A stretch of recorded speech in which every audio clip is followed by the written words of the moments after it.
Okay guys, what's up? Lord of Shadows here today to do One Piece Chapter 772 review. The first thing what I wish to tell about this chapter that, well, somehow yes, it is a simple chapter, but it's also got a good plus. It really is. That's the first thing what I wish to tell at the beginning before I go to the review. It has a good plus, good progression, good fight, some drama, some humor. We also find out new things, some new techniques, and a really quite enjoyable chapter. Yeah, it is. But it's a simple one. Simple but good. So, here's where the chapter review begins. So, the beginning of the chapter, we also show us the fight between Diamante, Kairos, and Rebecca is still on, and that Kairos is his own. Well, the only thing what I can say that Kairos is now trying to protect Rebecca and fight Diamante so he can avenge Scarlet's death. And we got a lot of speeches around there, so that, like Diamante said to Kairos that you and I are not so different, are connected. They're both Scarlet's death, what I did, and you're her husband. It's connected. We're connected. We're something like that. And we even found out that, well, Diamante truly found out, and obviously that the one-legged toy soldier was Kairos all the time, because when after Diamante shoots Scarlet, the toy soldier just arrived there and trying to cry, and because he was sad because his wife was killed and everything. So in that case, he found out that this toy soldier is Kairos, and Scarlet was his wife, and he is the father of Rebecca. Then after that, when all these speeches was all gone, so he tried to attack Rebecca, and of course Kairos dodged the attack, trying to protect her, and he swore that now that he's returned in a human form, he'll make that Rebecca never use a sword again. I mean, which, well, somehow, yes, I agree somehow, but I even don't agree in another way, because why bother that Rebecca will not use a sword anymore? She can fight. She must learn how to protect herself. I mean, it's not that bad that Kairos, when he was a toy soldier, it was not that bad. It was not that bad. It was not that bad that Kairos teach her how to fight, how to protect herself, and how to make sure that she doesn't kill or harm anyone. She, like we saw in the Colosseum, she just trying to dodge the attacks. Sort of. So, and this is my point of view when I disagree what Kairos said. In a way, why I agree. Excuse me. In a way, why I agree with him is that, well, simple enough. He's her dad. He's her dad, her daddy, father. So he's concerned about her. He trying to protect her, trying to do not the same mistake as Kairos did long ago before she was born. And like we find out, Kairos in him, he was more concerned about all these wars and battles that he tried to tell to Rebecca. All this will happen, and like I said, trying to protect her, to train her so she can fight herself and protect herself. Only in just the case because Kairos was then a toy soldier, so he can't move so much like he is now as a human. Oh, and by the way, it appears that, like Diamante in a few chapters ago, he showed antennae so he can make the ground shaking. So I believe his target was just trying to shake the ground, because Kairos is one-legged soldier, so he's trying to get him fall down so he can move again. But he's quite strong, quite fast, even he has a one leg. Very honorable for Kairos. So that was the thing about Kairos. The other part was especially about the plateau. About the third and the second plateau, where Gladius is fighting Cavendish and Bartolomeo, and Ideo is fighting Dellinger. which, by the way, like we always said, he's a fighting fish. But I will get to him later. So the first thing what we learn in the second plateau is that the battle is still going on. Cavendish and Bartolomeo try to defeat Gladius, and even that time, Cavendish explained that all this time when he was trying to attack Gladius, the only thing what he did was touching the floor. You know, just touch it. And with this chapter now we consider why he's doing that, because he made a new technique that can make the ground go rise and rise like a balloon, so he can explode. So all this time when he was, shit. Ah, my fucking phone. We have to phone. Now where was I? Okay. So the only thing what he's trying to do was trying to rupture the ground and explode it, so in that way he could defeat Cavendish. But before Gladius can use this technique to make rupture the ground, to make it explode, Cavendish entering the barrier with Bartolomeo, so he can protect himself and Bartolomeo, of course, because he's cross fingers, barrier technique, to protect himself and even Cavendish. So simple. So after that we had a not pleasant conversation between Cavendish and Bartolomeo, because why didn't you say me the first time? Why didn't you the first time just let me in? All this crap and everything. And even that time when Bartolomeo protected him, he said to Bartolomeo, just let him out again. Which of course Bartolomeo answered that if next time that he will arrive at the barrier, he will not let him in. Close enough, fair enough. So there is where when Gladius was make the ground explode with his rupture technique. I don't remember the name, because in this chapter, sorry, we had a lot of this new techniques, so I don't really actually remember it, but it was cool. So this time when after Cavendish escaped from when Bartolomeo let him out of the barrier, that time when Nico Robin is using the fleur, fruit, with his somehow in the rock he with I think it were feet with of course her fleur fruit, she created like steps. He created they created like some kind of ladders, so he can go to the third level and try to go to Rebecca and help her somehow, because she was worried to let her alone against Diamante and everything. So the only thing why she was escaping is because she tried to help Rebecca. And even that time Gladius, of course, with his, I think it was some kind of a glasses what he had with the mask. I think it was some kind of a sort of glasses that guns have, so they can try to point their targets. So somehow maybe that's how he charges with the how was it called, rupture bazooka, something like that.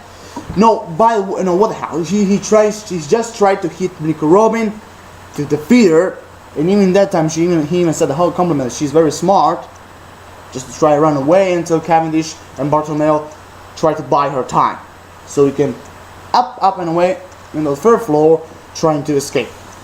But of course, when Gladius tried to hit her, in that time it appears that Bartolomeo, above them, this Bartolomeo he cannot only create a barrier, just like that, but even he can make him he can transform the barrier, the shield, some kind of way in other things, because when Gladius shot the rupture bazooka, something like that, when he tried to stop Nico Robin, Bartolomeo crushed the rupture bazooka technique with the shield, the barrier, creating some sort of a tennis racket.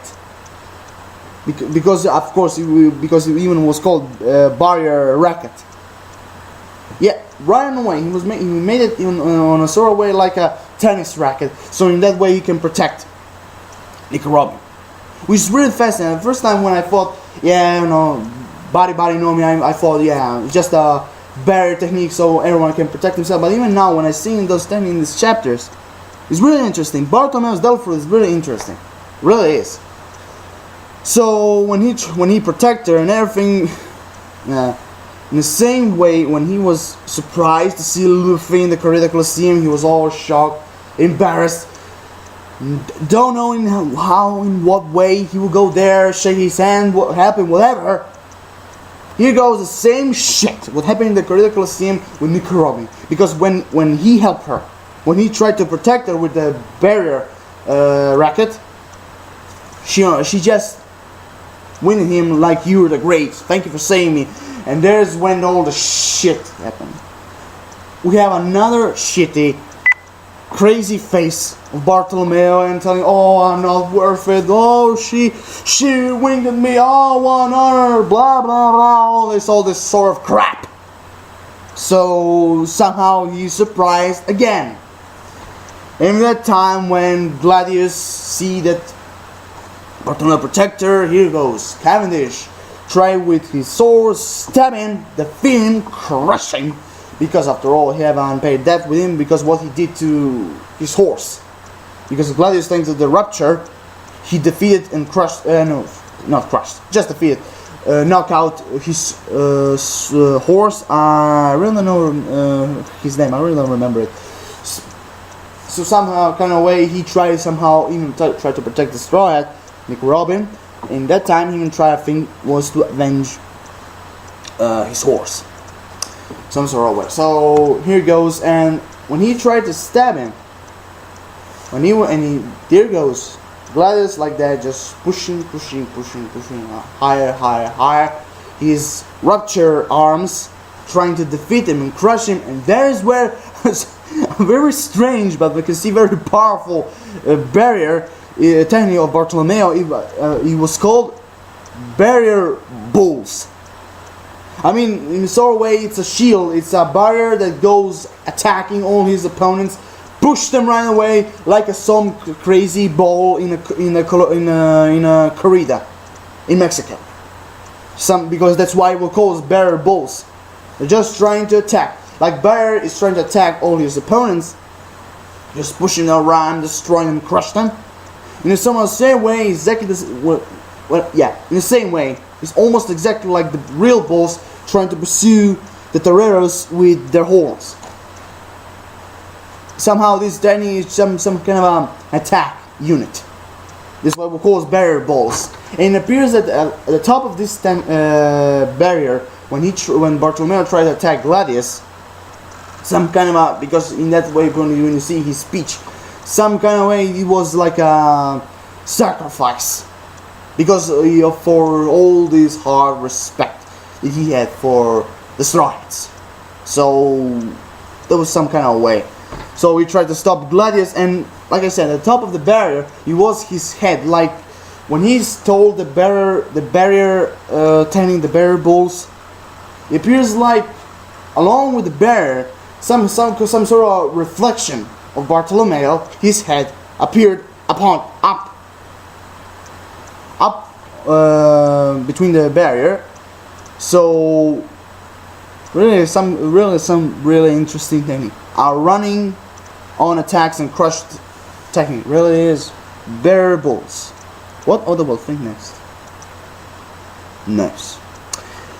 So there's one. So yeah, after that, so we had the Dellinger fight against Ideo, and at that point, because you see, before Ideo tried to stop Dellinger, he got a short conversation with Gladius, so he can, if he's finished on this plateau, he can go to the other floor and try to stop Nico Robin for getting up there and save Rebecca.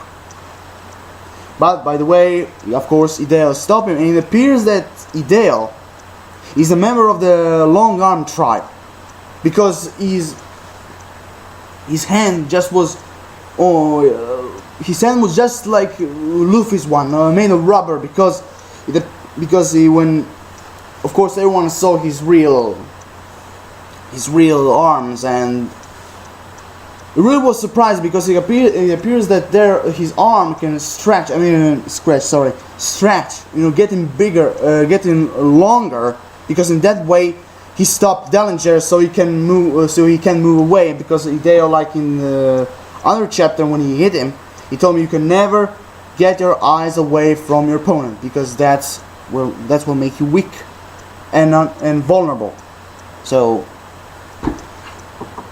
Some story, yeah, I understand that. So, and after that they had a long, short a chat, Dellinger and Hideo, and they tried to explain him that honor is honor and respect is everything one man's need. And he even said one part of his chat before Dellinger knocked him out. He even said that a war or a battle can be won by one man. We all are on the same ship, on the same plan. We all are into this. A war or a battle can be won with just one person. Very noble and very smart words. Really is.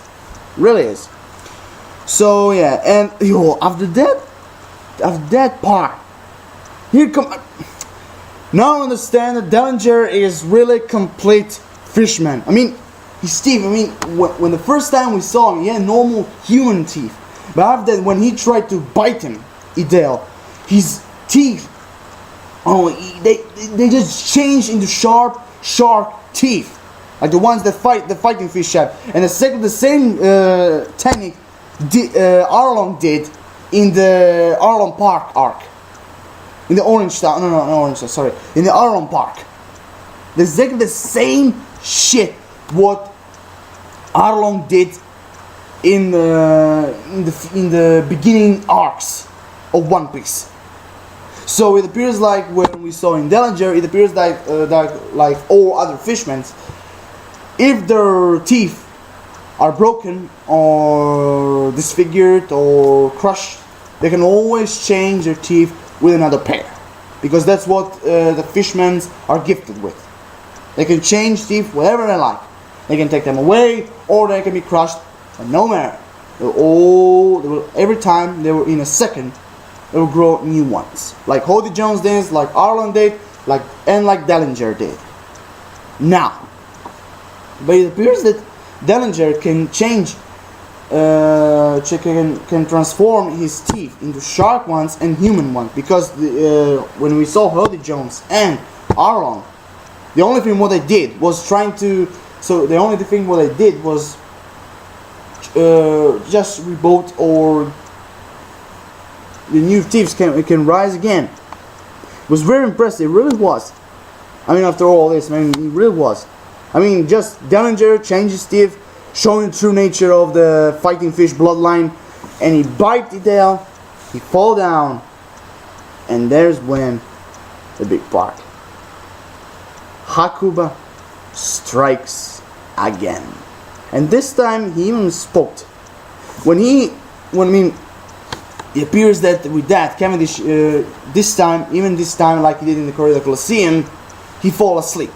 He fall asleep again, and there's when Hakuba rise again and crushed all other minor Don Quixote pirate soldiers.